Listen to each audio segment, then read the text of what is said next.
او داغی ورگونو کے مبارک محبت پروتو. مشہور منافق دے عبداللہ دزوینو میں عبداللہ دے زوی سوچا مسلمان دے او پلارے دا منافقانو سردار دے.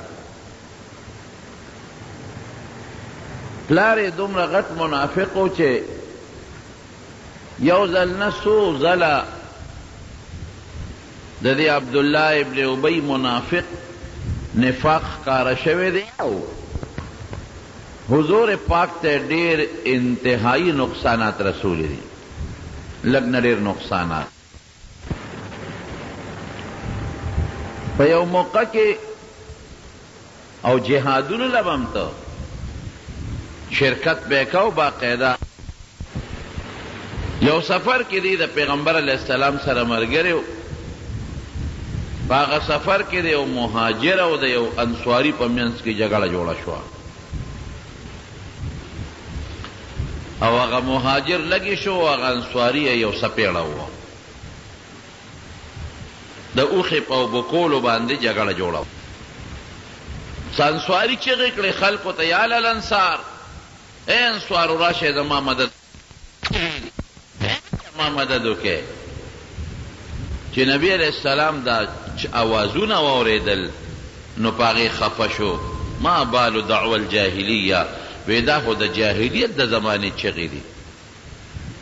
اسلام خو د مهاجر او د انصارو او د مکې او د مدینې د خلکو په منځ کې فرق ختم کړی دی. قومیت خو صرف د پیژنګلو د پاره دی. الله قرآن حکیم کې فرمایي ما تاسو پیدا کړئ بیا مو دله نسبونه او قبیلې جوړې کړې، جعلناکم شعوبا وقبائل لتعارفوا. دې دپاره فلانکې قبیلې او د فلانکې قوم دا صرف د پیژنګلو د پاره ده. دا یوسف زی دی او دا محمد زی دی او دا پختون دی او پنجابی دی او سندی دی، دا صرف او صرف د پیژنګلو د پاره دی چې مونږ په یو بل پیژنو.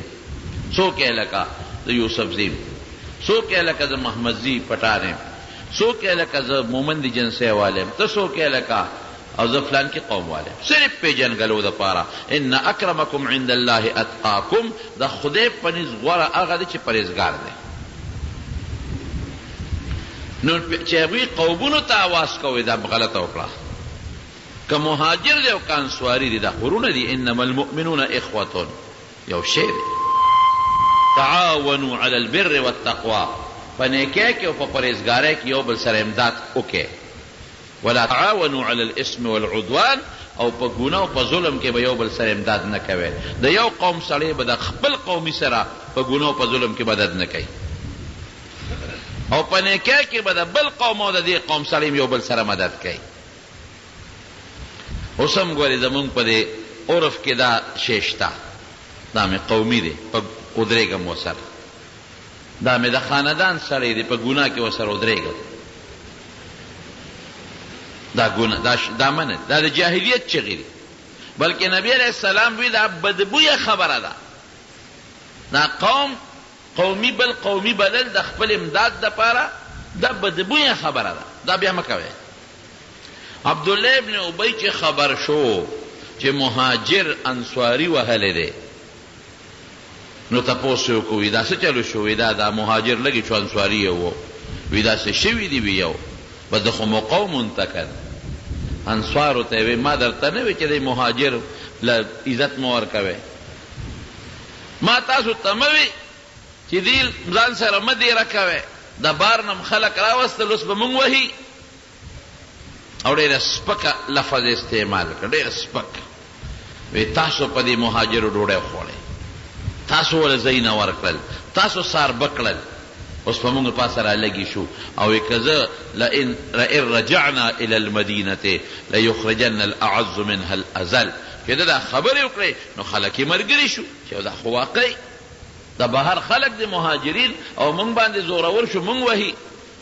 نو دوی که مدینې ته لاړم دا وباسو، بس دا مهاجرو د خو قوم ته د خو راشه دا خلق به زما ملګري شي او دا صحابه د مکې خلق مهاجرین به لرې به کو بس د پیغمبر علیه السلام د ملګري به لرې به کو بس او مونږ ته بیا مدینه خالی پاتې شي مشري به بیا زما لاس ته راشي موقع مونږ ته وی مونږ عزتمن یو دا ذلیله خلق دی عیاذا بالله که مدینې ته لاړو دا به وباسو چې دا خبره واورېده وکړه د خولې نه نو صحابه خو صحابه دي هغوی پوه شو چې خو دا خو زمونږ د دې خبرو نه دې منافق نه جایزه فایده واخیسته یو صحابي وایي زه رالم نبي علیه السلام ته میله وې د ماما په واسطه چې د الله رسوله دغسې چلو شو عبدالله ابن ابی خدا خبره کړې ده وی ښه دی راوغوښته وی تا دا خبره کړې ده ده وی نه ما خدا سې نه دی ویل منافق دی که نه ما ته خدا خبره رسېدلې ده چې تا داسې ویلي دي وی زه قسم درته خورم که ما دا ویلي نو صحابي وی چې پیغمبر علیه السلام ما ته وی ګوره هسې پسې په خلکو الزام لګې هغه دا خبره نه ده کړې او ته وی کړې ده هسې به څه په خلکو الزام لګې وی زه ډېر غمجن شوم وی دومره غمجن شوم چې کور کېناستم چې خدایا د پیغمبر علیه السلام په علم کې ما ته دروغجن ثابت شوم وی به چې دې دروغجن دی دا څه وشو وی دې کې راته چا دروازه وواله چې نبي علیه السلام دې غواړي وی چې ورغلم وی حضور پاک ما ته وفرمایل چې خدای ستا تصدیق وکړو قرآن خدای نازل کړ ستا خدای تصدیق او د عبدالله ابن ابی منافق خدای تکذیب وکړ الله قرآن شریف کې حکم نازل کړ آیتونه نازل کړل چې دوم دا خبره کړې ده چې که موږ مدینې ته لاړو نو موږ عزتمن خلک یو او دا مهاجر بې عزت او ذلیله خلک دی دا به موږ وباسو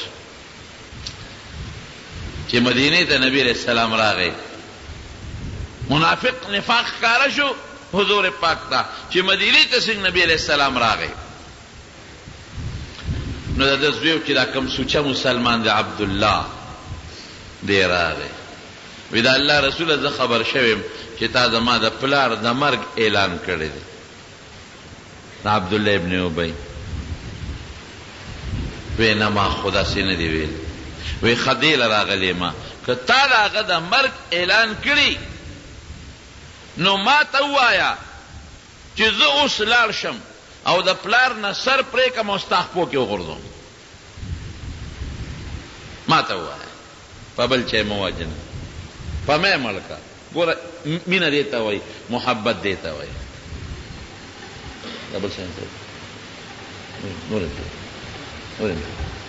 دیوال بس که تا ما د پلار د مرګ اعلان کړي نو په بل چی مه وجنه ما ته ووایه چې زه دله سر اوس راوړم په د خپو کې درته کېدم وی نه ما ستا د پلار د مرګ اعلان نه دی کړی حضور پاک به د منافقانو سره ډېره ګزاره کوله وی سبا به خلک وایي چې خپل ملګري وجلي سره د هغې دا پلار یې را روانو دا زوی یې ورغی او چې څنګه ورغی نو پلار یې د اوښې نه راکوز کوي راکوز شه او چې راکوز یې که د دې ګریوان نه ونیو دغسې پلار ورته وی بچی عبدالله دا څه کې ته زما زوی نه عبدالله وی یما او د دې پلار او زوی او بل سره ډېره مینه وه د بعد پلار او زوی په منځ کې محبت ډېرې هغه زما د مینې بچی نه وی بابا یم که نه نو ما د ګریوان نه نیسې وی بابا خوښ مې پلار مې خو د پیغمبر مبارک نه راته ګران نه ګوره تا د حضور پاک په شان کې د ذلیل لفظ استعمال کړی دی او ځان ته د عزتمن ویلی دی قسم په خدای که دې پرېږدم په دې توره دې سر وام ځان ته به ذلیله وی او پیغمبر علیه السلام ته به عزتمن وی شبه او که نه وی وجنم دی نو دا پلار یې وی انا اذل وهو اعز وی زه ذلیل یم او پیغمبر علیه السلام عزتمن دی وی بیا ووایه وی انا اذل وهو اعز وی زه ذلیل یم او پیغمبر علیه السلام عزتمن دی وی بیا ووایه وی انا اذل وهو اعز وی زه ذلیل یم او نبی علیه السلام عزتمن دی وی زه خو په مخه دی ښه مینه دې ته بیا د حضور پاک په شان کې خپل پلار هم نه پیژني بیا د نبی علیه السلام په شان کې خپل بچی هم نه پیژني دې ته مینه وایي مونږ نن د خپل بال بچ د مور او پلار د مال او دولت لپاره نه بیا پیغمبر پیژنو، نه خدای پیژنو، نه جماعت پیژنو، نه دین پیژنو، نه اسلام پیژنو. دا زمونږ ایمان دی او دا زمونږ مینه ده. محبت دی ته وایي کوم چې د صحابو د نبی کریم صلی الله علیه وسلم سره ده، دی ته محبت وایي. یو صحابي راغی، انجام یې څه دی؟ اوس انجام یې واوره. یو صحابي راغی او نبی علیہ السلام نه تپوس کوي د الله رسوله متى الساعه، قیامت به کله؟ قیامت به کله؟ حضور پاک مبارک او فرمایل ما اعددت لها، قیامت له تیاری دې څه کړی دی؟ قیامت نه پس مو لوی غم دی، حساب کتاب دی او جنت او دوزخ دی. ما اعددت لها، تیاری دی ولا څه کړی دی؟ او ورته څه وایي؟ وی ما اعددت لها من کثیر صلاة وصیام وصدقة. دا الله رسوله ډېرې روجې مې نه دي نیولې، نفلي ښه فرضي به نیولې، نفلي روجې مې ډېرې نه دي نیولې، نه مې نفلي خیراتونه کړي دي ډېر، او نه مې نفلي منځونه ډېر کړي دي. هلو چې ډېر نفلونه دې م نه دي کړي، ډېرې نفلي روجې دې م نه دي نیولې، او ډېر خیراتونه دې م نه دي کړي، نو بیا د قیامت تپوس ولې کې؟ صحابي څه وایي؟ وی الا انی احب الله ورسوله، یو شی دی چې زما په زړه کې د الله او د رسول مینه پرته ده، زړه کې مې د الله او د رسول مینه پرته ده، نور څه نشته. حضور پاک او فرمایل المرء مع من احب، د سړي چې چا سره مینې قیامت په ورځ کې به هغه سره ملګری وي. مینه د الله او د رسول سره ده، قیامت کې به ورسره ملګری. او یو بل صحابي راغی حضور پاک ته عرض کوي، وی دا الله رسوله جنت کې خو به ډېرې درجې وي که نه؟ وی یو غټې غټې مرتبې پکې شته وي. یو وی معلومیږي چې ستا خو به ډېره اوچته مرتبه وي، زمونږ به لاندې مرتبې وي. ته به اوچت جنت کې، مونږ به ښکته جنت کې یو، ستا مرتبه به اوچته وي، زمونږ به لاندې. وی په هغه جنت څه کوو چې تا سره پکې ملاقات نه کېږي؟ مونږ له خو دنیا ښه ده، تا خو پکې وینو، سار ماښام دی وینو، در پسې منځونه کوو. نو جنت کې څه به وکړو په هغه جنت چې په کم جنت کې زمونږ ستا سره ملاقات نی، ته په لوړه مرتبه کې، مونږ په لاندې کې یو، یو بل نه جدا یو. حضور پاک دته هم فرمایي المرء مع من احب، چې چا سره د چا مینه جنت کې به هغه سره ملګری وي. مرتبې به اوچتې، خو ملاقاتونه به یو بل سره کېږي او ملګرتیا به د یو بل سره وي. نو د حضور پاک سره مینه او محبت کول د ایمان نه خم شوه، او د حضور پاک سره مینه او محبت کول د پیغمبر علیه السلام د نزدېکت د جنت نه خم شوه، چې جنت کې به ورسره نږدې. دغه رنګې په دنیا کې د چا سره مینه ده، که یو ګنده سړي سره دې مینه ده، نو قیامت کې به هغه ګنده سره ملګری. او که د یو عالم سره دې مینه ده، د یو نیک انسان سره دې مینه ده، د خدای د یو نږدې انسان سره دې مینه ده، نو قیامت کې به هغه سره ملګری وي. فاسق فاجر سره دې مینه ده، نو قیامت کې به هغه سره ملګری. زما وروڼو، زمونږ محبت او زمونږ مینه دا به د ښکلي پیغمبر مبارک سره ولی به یو خو زمونږ د ایمان د هغه د برکت دی، زمونږ د مسلمانی د هغه د برکت نه را، زمونږ د اعمال د هغه د برکت نه دی. مونږ لکه خدای را صراط مستقیم او نیغه لاره او هدایت را کړی دی، قسم په خدای د هغې د برکت دی. او دویم دا دی چې جنت کې به غواړم دا چې ورسره مینه وکړو چې خدای مو سره په جنت کې ملګري کړي، او د قیامت په هغه لویه ورځ شپارس وکړي، او د هغې مبارک د لاس د حوض کوثر وبوسو. صحابه خو ډېر لوی خلک وو، د هغې خو وه دا محبت. تابعینو کې څومره مینه وه. او د یو صحابي واقع درته وایم، بیا درته هغې له راځم. عبدالله ابن حذافه سهمی رضی الله عنه دا یو جلیل القدر صحابی دی. روم ته یو جهاد لتلو د حضرت عمر فاروق په زمانہ کې. د روم یو لوی بادشاه هرقل نومو، هغه سره جنگ وکړو، د هرقل 300 کسان د مسلمانانو گرفتار کړل. په دې 300 کې یو د عبد الله ابن حذافه رضی الله عنه دا صحابي، نورم صحابه پکې وو. چې گرفتار کړل د روم د بادشاہ هرقل، دا صحابي ځان ته مخامخ کړي، پکې مشر عبد الله ابن حذافه ویل کدا سیو کا عیسائی شاه زمون دین تراوړه پرېدم دې وی دا څه چته کی ما ته خدای ایمان را نصیب کړی دی، ته باغ ایمان پرېدم او زه به عیسائی کېږم. بیا وته سوی وی خبل چالو کا وی تبا په دې یاري کې چې خلک به سبا پیغور درکې چې اسلام دې پرې خو نو پیغور دله ختمو، زلور دله په نکاح درکو، زما لور د تا ته پته را زما د روم هغه وخت کې بادشاہ داسې و لکه چې اوس د امریکې بادشاہ لور درکو او د یوې علاقې گورنر به دې جوړ کړم، نو پیغور به دې ختمي. که څوک تا ته وایي عیسائی شوې وایي وروره ماله هرقل غوندې بادشاہ لور راکړه او د یوې علاقې گورنر یې جوړ کړم، بیا څوک پیغور به درته نه وایي. او ته څه وایي؟ وایي دا خدای یو لور ده که نه چې په ګڼ شمېر لونه راکې او دا خو گورنر ده چې دا ټول روم را پسې لیکې، خو قسم دی چې کوم ایمان ماله خدای په زړه کې اچولی چې هغه پرې نه ده. وی ښه زه ګورم چې اوس یې پرېږدې کې نه پرېږدې. نو اډر یې وکړه وی دا چې څومره مسلمانان دي دا ټول یو جیل کې بند کې او ډوډۍ هم پې بنده کې، خوراک هم پې بند کې، اوبه هم پې بند کې. نو خوراک یې پې بند کړه، 100 ورځې اوبې پې بندې کړې.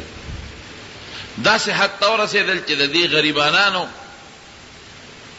خېټو به دل کو او قریب و چې د سترګو نظر یې د لوږې د وجې نه تللی وې. نو چې څنګه یې راوویستل نو هرقل ته یې پیش کړل، نو ده وله د خنزیر غوښه پخ کړې وه او شراب یې ورته په کاسو کې اچولي وی ها وی دا د خنزیر غوښه ده، دا وخورئ چې لوږه هم پې ختمه شي، او دا شراب دی دا اوس کې.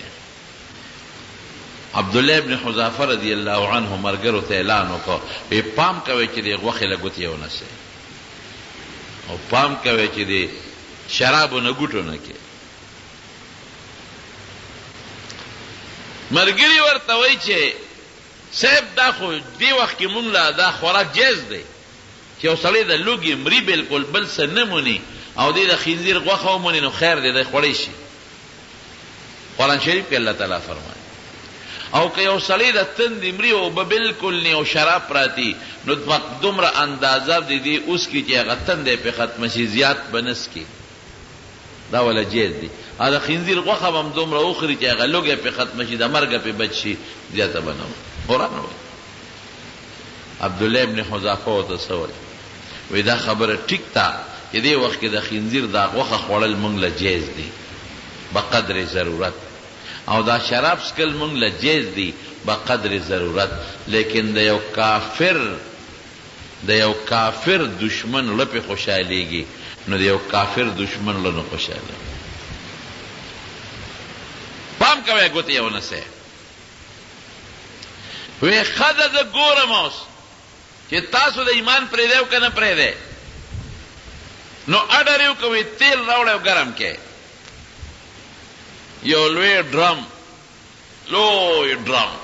لکه زمونږ په دې وطن کې چې دا خلک پکې دا ګوړه دا دغه کوي یاره دې نه بل ډرم دی یې راوړو اور یې ورپسې بل کړو تیل یې ډک کړ او چې ښه په خوټ کېدو شو که نه ښه په خوټ کېدو نو یو ملګری وله راونیسي خپې لاس وله وتړی او دې تیلو ته یې ورغورځوي. زه ګورم چې اوس دوی ایمان پرېږدي که نه پرېږدي. نو یو ملګری وله راونیوه جامې یې ته وویستې او لاس و خپې یې وله وتړل او تیلو هغه خوټ کېدل چې اور بلیږي او خوټ کېږي هغه تیلو ته داسې ورویشت. دومره ګرم و تیل چې دغه صحابي ورغورځېدو سره غوښه وډوکې د یو بل نه بیا جدا و. دومره ګرم و چې وی قدرې مغې خوار ونه کړ،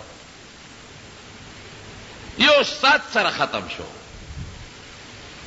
وی اوس دی عبدالله ابن حذافه له لاسه خپې وتړی نو چې دلې لاس او خپل تړل او ورغورځاوې نو دې په جړا شو. نو هرقل ورته وی ظالم نیکبخته مرګره دې ملا باندې مړ او ځان هم را باندې وجن. ما ته پته و ما درته وی چې نشي ټینګېدې مرګ ته ټینګېدې نشي او عیسائی شه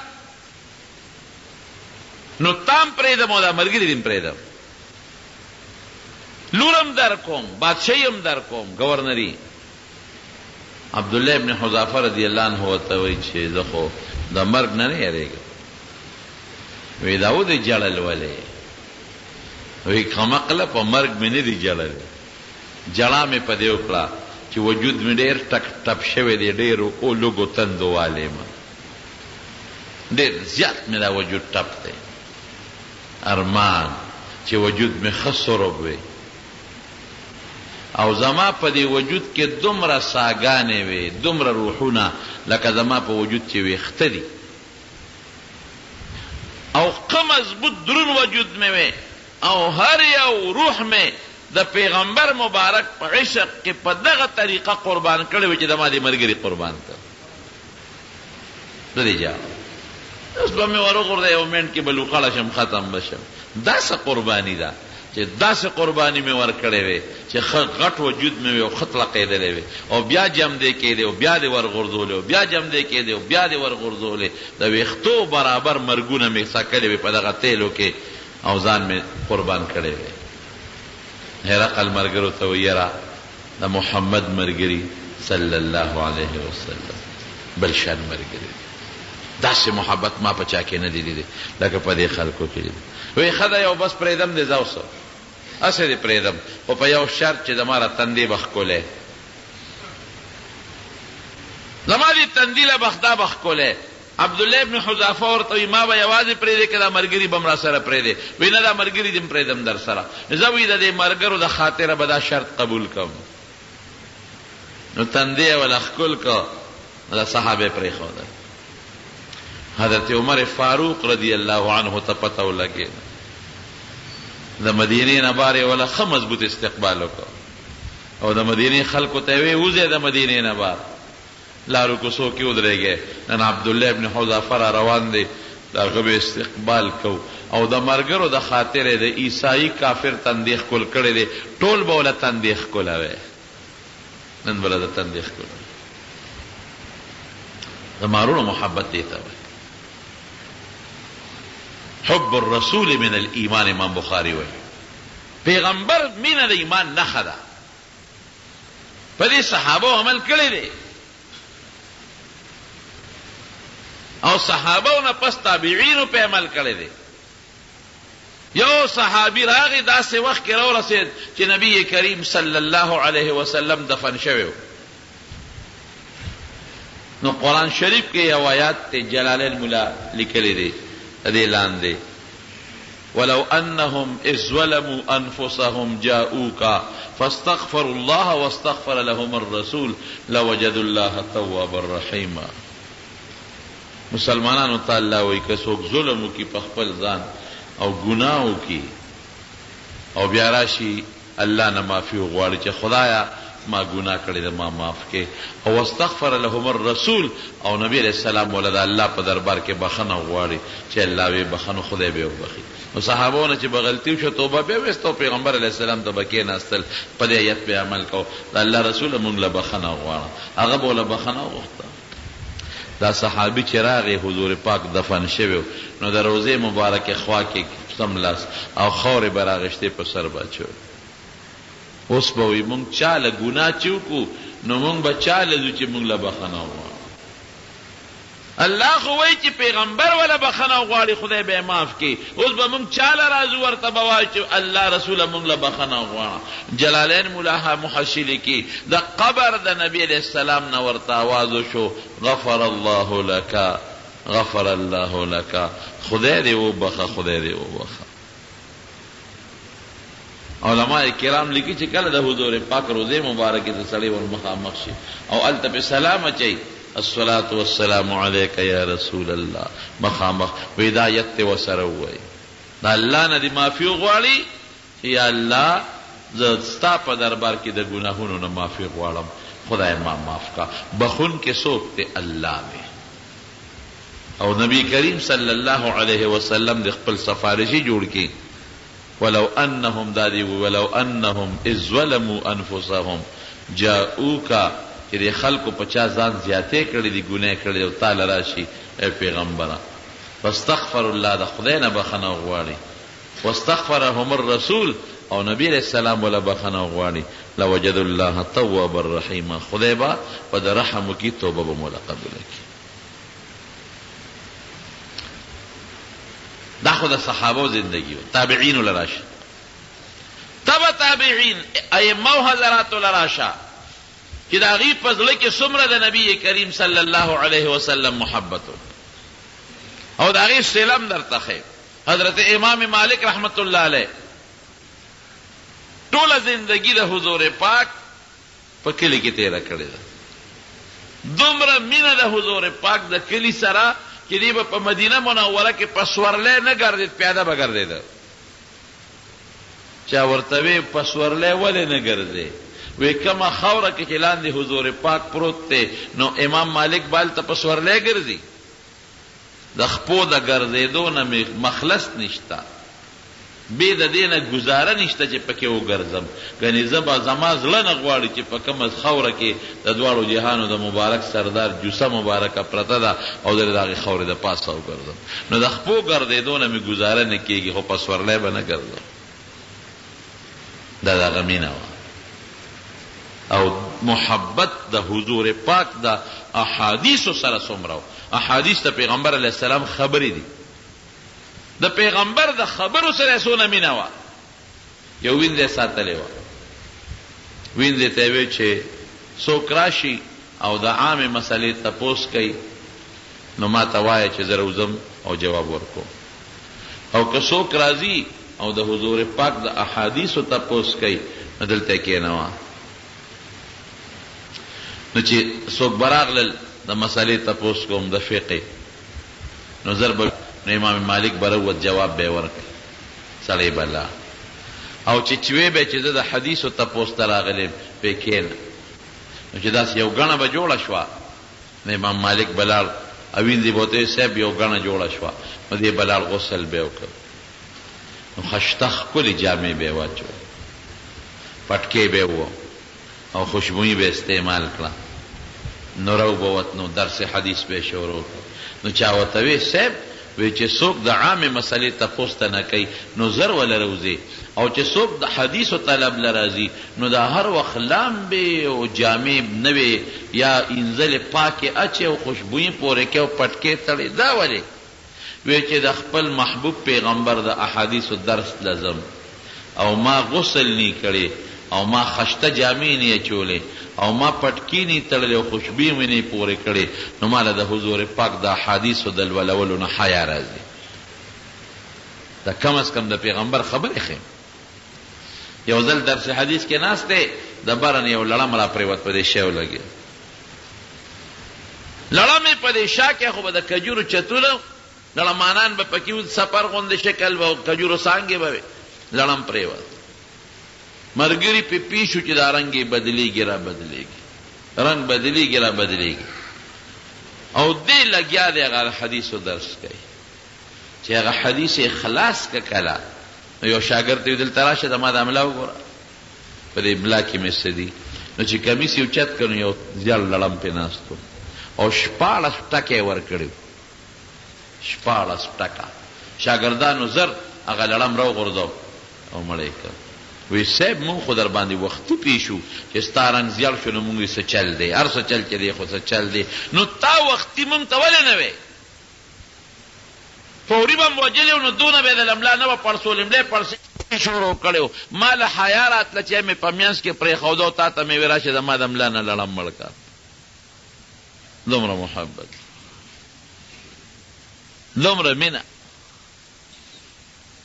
او یو ځل د حضور پاک مبارک درس ته ناستو حدیثو ته. د درس په دوران کې یو سړی راغی راتلو سره دې سړي د خلکو په اوږو قدمونه راواغېشتل په مخکې راغی. حالانکه د دین مسله دا ده چې که مخکې ځای وي نو بیا سړی راتلی شي مخکې، او که مخکې ځای نه نو بیا بس خلک شاته به کېني. دا سړی راغی د خلکو په اوږو یې قدمونه واغېشتل. امام مالک دلته مخې له راغی، دته وی راپاس پیسو درس یې بند درس بند که جی بند دی وی راپاسه ورپاسې وی را ترغاړو زه ور ترغاړه وی صاحب اجازت راکه په دې تن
یو غریب ما د حضور پاک د حدیث درس بند دویم د خلکو په دې وګو د قدمونه واغېدل دلته راغلی دا دې ګناه وګټله او دریم ځل ځان ته ترغاړه باسلم څه چل شوی او څلورم دا چې په تندي دې ښکل کړم دا ولې سړی ورته وایي صاحب دا څلور غلطۍ خو مې وکړې خدا د یو حرص د وجې نه بیګا مې خوب لیده په خوب کې مې دا جمعات ته مسجد نبوي شریف وینم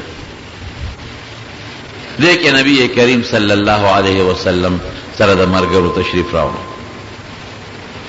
وی چې راغې خشته جامع چولې دي ګڼه ګوڼه ده وی فورا یې تپوس وکړه چې این مالک بن انس امام مالک څه شو وی چا ورته وی چې صاحب هغه ستا په ګدۍ ناست دی او ستا حدیث و درس کوي خدای ورسره عجیبه احسان هم کړی و که نه د ده ګدۍ به کوم ځای پرته وه چې کوم ځای به عبدالله ابن مسعود رضی الله عنه ګدۍ پرته وه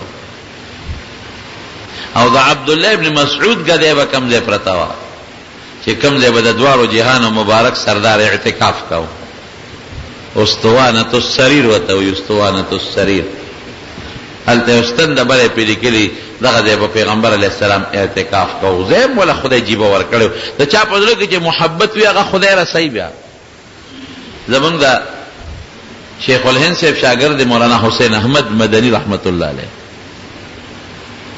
هغه به جړل حجونه ډېر کړي خو هر کال خو څوک حج له نشي تللی نو چې حجیان به کله حج له تلل نو ده به جړل ډېر زیات به جړل او چې دا اخیری د ذوالحجې دا لس ورځې به وي نو دی به وي چې خدایا نن به عاشقان د خدای او د رسول په کوم ځای کې په کوم غر به او کوم ځای به منډې وي او چې بیا به د اخیری ورځې شریعه خدایا چې نن به مسلمان جړل به غریب دا لس ورځې د حج به متواتر د شپې او د ورځې جړل الله په داسې فضل وکړ داسې فضل د چا پړه کې چې عشق وي نو خدای پاک یې رسوي داسې فضل په خدای وکړ چې د انډیا نه خدای مهاجر کو مدینې ته لاړ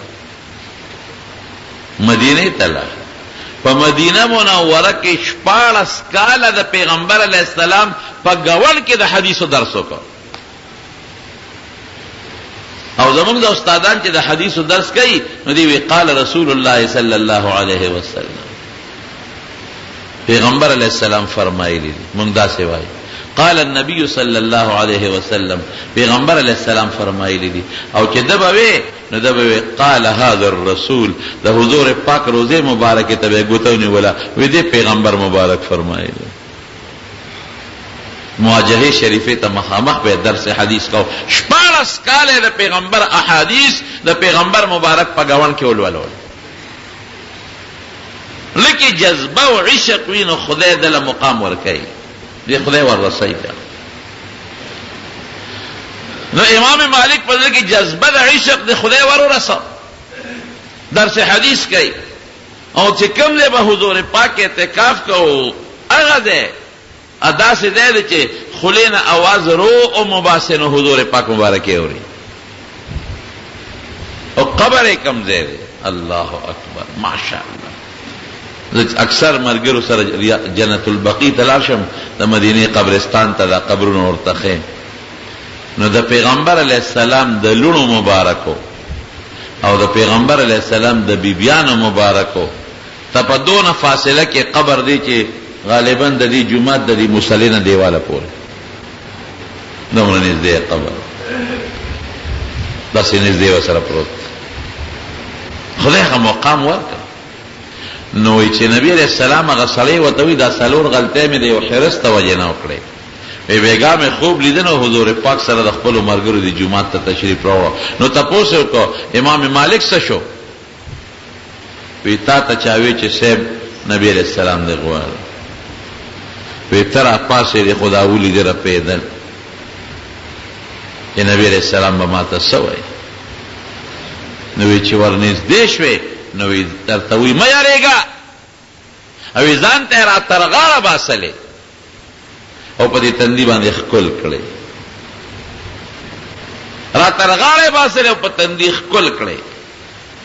وی زه راویښ شم وی ما وی چې خدایا کله به د امام مالک دغه سینې له خپله سینه ورسوم چې بیګا پورې حضور پاک مبارک خپله سینه مګلې او دغه تندی له به خپل شونډې کله ورسوم چې بیګا په د دواړو جهانو د مبارک سردار شونډې لګېدلې.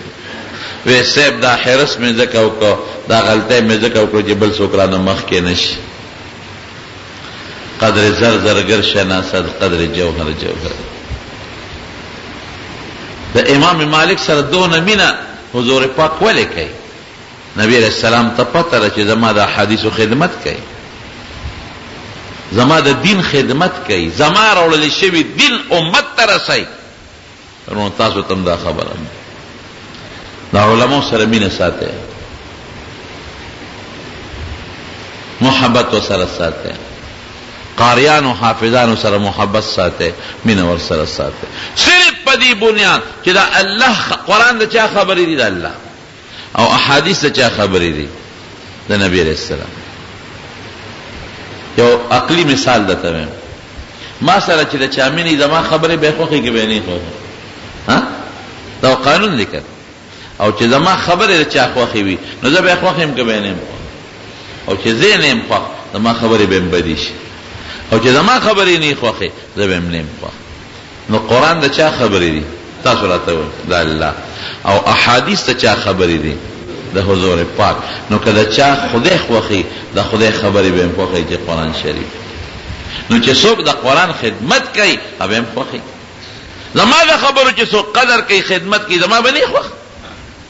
چې د چا پیغمبر سره مینه د پیغمبر خبرې حدیث به م خوښي، او چې د چا د پیغمبر سره مینه څوک چې د هغه د حدیث او د هغه د قرآن خدمت کوي هغه سره به مینه کوي. دا کې دین شي چې ستا د علماو سره مینه نی، د قاریانو سره د مینه نی، او ته د ما پیغمبر سره مینه، غلطه خبره. چې د پیغمبر د دین څوک لګیا د خدمت کوي او د پیغمبر دین امت ته رسوي، نو چې ته د پیغمبر سره مینه کوي دین سره به مینه کوي، د دې خلکو سره به محبت کوي، حافظانو قاریانو سره به محبت کوي. او که ته وایې چې نه کوم دې سره محبت، معلومیږي دا چې ستاسو د خولې زباني جمع خرج دی، د خدای او د رسول خبرو سره د محبت او مینه نشته. خدای زموږ په زړه کې دا محبت پیدا کړي. سوچ مونږ نه دی کړی. مونږ غلطۍ ګوره لکه دا قاضي صاحب خدا ګناه کوي او دا حافظ صاحب خدا غلطي کوي او دا مولا صاحب خدا ګناهونه کوي بالکل به کوي د دنیا مثال خدا ډنډ دی د سخا چقړو د سخا چقړو په سخا چقړو کې تم ګرځي قاری صاحب هم ګرځي مولا صاحب هم ګرځي ټول پکې ګرځي خو څوک پکې د نامه ډوب دی او څوک د ګیټو ډوب دی او چاله ساس کې ورغلي د دې معاشرین علما پیدا دي کنه د بل ځای نه خو نه دي راغلي قاریان او حافظان هم د دې معاشرین پیدا ری بار نه خو نه دي راغلي نو تاغه منفی سوچ مکه وغلطه مرو باسا مثبت سوچو کا چې امت تر دین خدمت څومره کوي د قران خدمت کوي د دین خدمت کوي د شریعت خدمت کوي د احادیثو خدمت کوي نیت داو کوي زمارونو نو ګورا ویزان تیرا ایماوی چې خدای دې سینې له وکل خپل سینې راسو چې بیگا حضور پاک سینه مې غلې دا ورکول او دې شوند او دې تندیله وکل شوند راسو چې بیگا په حضور پاک شوند مبارکه لګولې امام مالک کو تاسو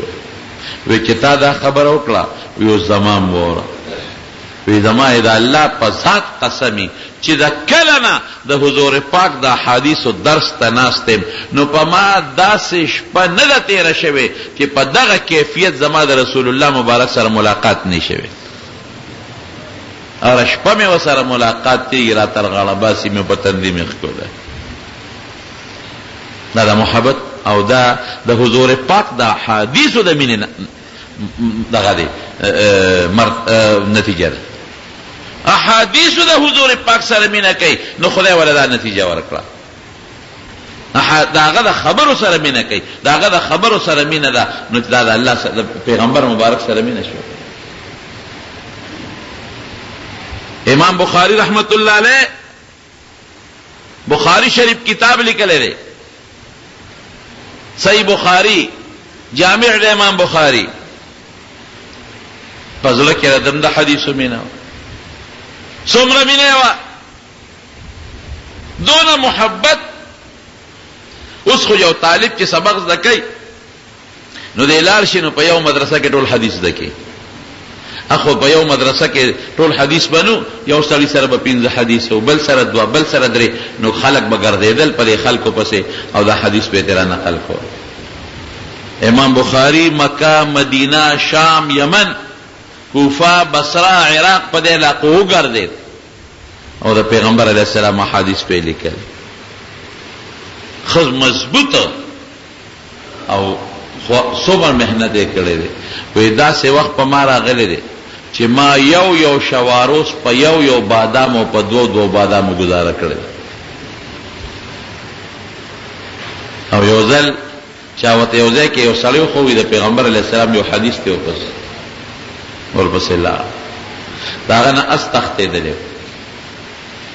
نو د وراشه وخت بس دا کوم دی ورپسې لار ځنګل تا هغه اسرانی ونو چې دا اسو کرالیسی دا زولې وته راغونډه کی خالی زولې ناغه است زولې راغونډه کړو چې اسرا غنوی نه و زولې کته ورزول امام بخاری سے بوتي مرګري دا زولې رسول راغونډه کړو وې دا اسمه پیرانی و وې دې کې سو پیسم پکینو لکه تشموټي چې سړی چرته لسه چرګان پیرانی سي وې خدامه خو در سره سکار او خلاړم وې سکار دیو وې ما ته چاوي چې تاسو سره د نبی رسول الله یو حدیث دی وی او ما سره شتا کینه چې درته وې نو اوس به نه دی پکار ولی وی اثر دې دوکا وکړه یریګم اسنه ما سره د محمد رسول الله په حدیثو کې دوکاونه صلی الله یو دل د کشته په سفر ته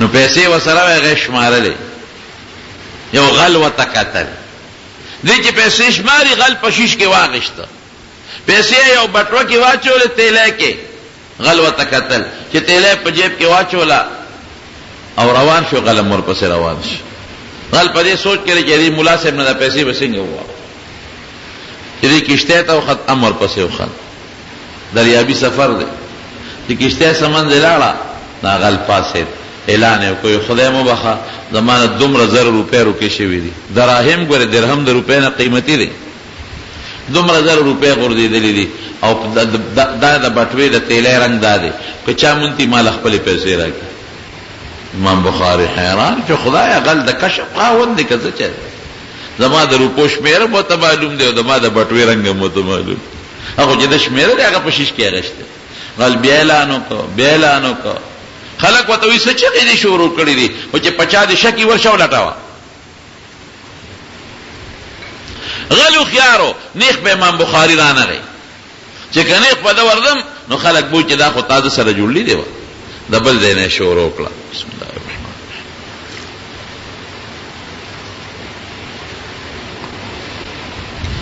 الحمدلله بل ځای نه شروع کړه یو لټای اخر کې امام بخاری لرا دی خو لټاو او تیله برآمد نکړه چې امام بخاری خپل منزل مقصود ته ورسید کشته نه کوشو بسترې په وګړه او روان شو غلم ورپسې روان شو چې سمن دلال غلوته یو درې کې لګوندې استاد جی مولا صاحب درې ها ودرې دوته دا غلوته وي هغه تیله دې سکړه ابټوا وې نور تم خپه او زم خپه ما دواړه سره پیو او په دار ته و چې هغه بټولې سکړه وې سپیرتا را باندې دغلا داو نکړه نو چې ما د باندې دغلا داو کړم تا وسره څه چلو کو څه دکړه وې ما دریاب ته غردوله وې ساده مولا سه دریاب ته دی ولې غردوله خو یا بستا شوی او یا به دما شوی وکنه امام بخاری وته وستانه شو کېده مال خدای علم را کړل پویا دا زما بټوا او زما پیسې وي نو بیا دی ولې دریاب ته غردوله وې تا ته څه پته لګي د نبی رسول سلام دا حدیث او خدمت کوم سبب تاریخ کې دولی کې شي چې په امام بخاری په پلان کې کیشته کې د غلا داوا شوی داوا د دروغ ده او سبا کې دي شي خلک بوج جاج پرشتیا جوړ غلا کړی دا زما حدیث په څوک نه قبلای نو خیر دې که زما هغه تیله د زرګونو روپو سره ما دریاب ته غردوله خیر دې که زما زرګونو روپے دریاب جوړې پروا نشتا خو چې زما د وجه د حضور پاک په حدیث او داغه په لمن داغ را نشي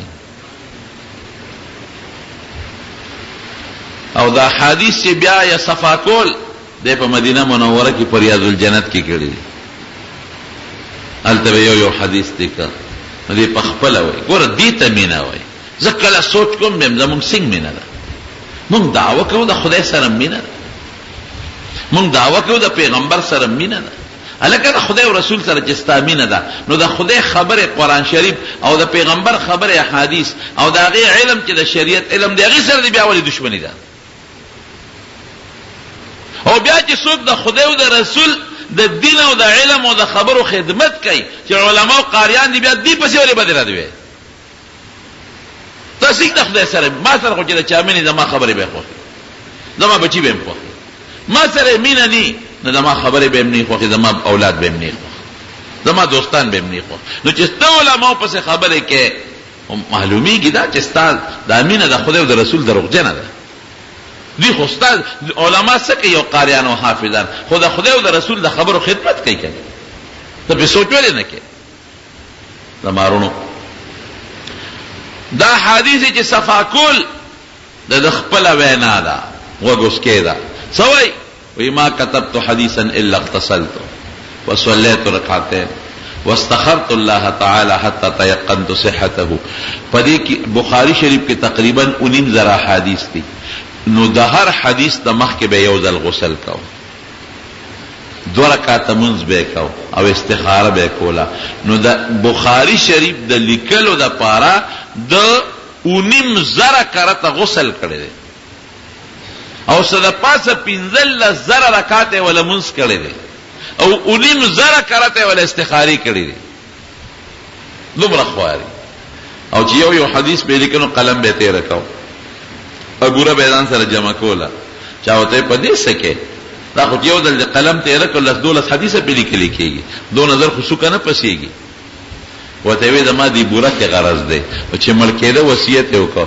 وی چې زما وبګرموي نو په خشاک کې بدا بوره واچي په دې ما د حضور پاک حدیث لیکلي کله دې تو او بو تو رسیږي او د هغه او بو تو زما وجود تو رسیږي او د پیغمبر علیه السلام مبارک کو اختو سره ابه ځان نه جدا کول هر وخت به سره ازمایښونه په ګوره ډیر تیر شوی دومره امتحانات چې غریب کله یو ځای جګړې کله بل ځای جګړې لکه اوس چې دا بعضې علماو پسې خلک ګډې وډې څوک څوک یو ځای نه بل خوا هجرت، بل ځای نه بل خوا هجرت، بل ځای نه بل خوا هجرت.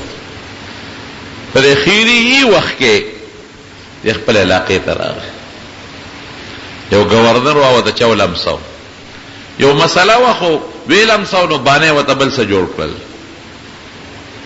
نو ګورنر صاحب ورته وی ته به راځې د خپل کتاب بخاري شریف به زما بچو ته زما په گورنر هاوس کې ښیې. د درباري ملا نه یم، هلته نه درنه.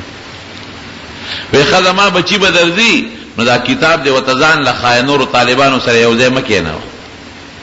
وی زه چاپلوس هم نه کوم، که ستا بچي راځي او نورو طالبانو سره یو ځای کښېني ورته یې ښیم، یعنې مې رالیږه. وی ښه زما د علاقې نه وځه. وی ولاړه. نو یو ښه مضبوطه خیره یې ورته وکړه. هغه بزرګانو زوی خدای دې هلاک کا. نو په ور وځه کې دننه ګورنر خدای مردار کا. او دې راغې رشتہ داران یو، هغه رشتہ دارانو کره دیره شو ازبکستان کې خرطنګ کلی دی. نو هلته خدای ته لاس پورته کړ، څه وایي؟ اللهم قد ضاقت علی الارض بما رحبت. یا خدایا ستا ځمکه ډېره فراخه ده خو الله په ما تنګه ده. ځمکه دې فراخه ده په ما تنګه ده، زما ځای پکې نشته. هر ځای خلک را سره په جګړو دی، څوک را پس یو الزام، څوک بل. فقبضني الیک غیر مفتون. خدای ما ځان ته قبض کا، بس مړ مې کا، خو د فتنې د مرګه مې وساته. نو خولې ته وبېدې نو وفات شو. نو بعینه هم دقه وقت کې یو شاګرد دی هغه خوب ویني، په خوب کې مې نبی کریم صلی الله علیه وسلم ولید، ګڼ ملګري دي ورسره. ما ورمنډه کړې حضرت څه کوې؟ وی د امام بخاري استقبال له راغلی یم. نو چې د خوب را پاڅېدم او معلومات مې واغېشتل نو دقه وخت کې امام بخاري وفات شوی. ګوره د حضور پاک د احادیثو سره مینه د هغې دا نتیجه شوه چې د زنکدن په وخت کې د روح استقبال نه نبی کریم صلی الله علیه وسلم تشریف راوړی، او چې دفن یې کړ نو د قبر نه به خوشبویي تله. نو خلکو به خاورې تختولې، شاګردانو به بیا نورې خاورې چولې، خوشبویۍ لپاره به بیا خلکو خاورې تختولې، بیا به نورې خاورې چولې، بیا به خوشبویۍ له خلکو خاورې تختولې. بیا شاګردانو خدای ته سوال وکړ، یا خدای ته د بزرګي مونږ ته ښکاره کړې او مونږ په غم اخته یو، هر وخت پې خاورې چو. نو بیا په قبر لرګي کېښودله او هغه خوشبویي بنده شوه. د مارونو د نبي علیه السلام سره مینه د ایمان نښه ده. او د مینې مقصد څه دی؟ یو مقصد خو مې درته تېره جمعه ویلی و چې موږ به خپل عقیده، خپل عمل، خپل شکل، خپله جامه دا د پیغمبر علیه السلام په شان جوړو. زباني جمع خلق والا مینه نه. او نن مې راته بله نتیجه وښوله، هغه دا ده چې موږ به د پیغمبر علیه السلام د دین کې څوک خدمت کوي، د هغه د راوړلی شوي دین څوک امت کې لګیا دی، محنت کوي، خواري کوي، هغې سره به مینه کوو. په کومو ادارو کې چې د هغه دین ښودلی کېږي، چې مدرسې دي، جوماتونه دي، هغې سره به محبت کوو. دا د مینې نښه ده. د مارونو پوه شئ په خبره کړه. نو علماو سره، قاریان، طالبان، مدرسو، جوماتونو سره، نیکانو، صالحینو سره، دې سره به مو محبت ساتو. او د دې نتیجه به سي المرء مع من احب. د قیامت ورځ به مو خدای د دې خلکو سره بیا ملګرتیا کې سره ولي. دنیا کې به هم دله خدای خیسرې درکوي او قیامت کې به هم خدای پاک تاسو سره دوی ملګري کوي. نو الله یې زمونږه خودی چې نیت به وکړي چې ما دغه تلاوت کړی دی، دا آیت د سجدې مې کړی دی او د هغې دپاره زه سجده کوم. بس په خوله کې ووایه، که په خولې نه وې نو په خوله کې ووایه چې د دغې سجدې زه نیت کوم. او بیا به یو ځل الله اکبر وې نو سجده به وکړې، څنګه چې سړی په مانځه کې سجده کوي. بیا به الله اکبر وې نو پورته به شي، بس خبره خلاصه شو. نه پکې سلام ګرځول شته، نه پکې قیام شته، او نه پکې نور څه شته. نبی علیہ السلام په خپل اذان کړی دی که نه؟ ممکن د په حدیثو کې ثابت نه دی، حدیثو کې ذکر نه دی راغلی. بېګیرې سړي باندې سلام څنګه دی؟ او خیر دی چا وکړي، څه به کوې. خو ګیرو والا بېګیرو ته موږ درخواست کوو چې پرېږدی ګیرې، د حضور پاک سنت دی. محمد حذیفه نوم صحیح دی، دا خیر نه ده، خزیمه کې خیر ده. که خزیمه وی نو بیا خیر ټکی والا، او که حذیفه وی فیصله نو بیا حید ټکی پې نشته. رب العالمین تم خیر او برکت نصیب. یو ملګری د هغه څه ضرورت دی، څه حاجت دی، څه پریشانی ده، ورته دعا وکړئ چې هغه پریشانی یې خدای په خوشحالو بدله کړي، حاجت یې خدای پاک پوره کړي.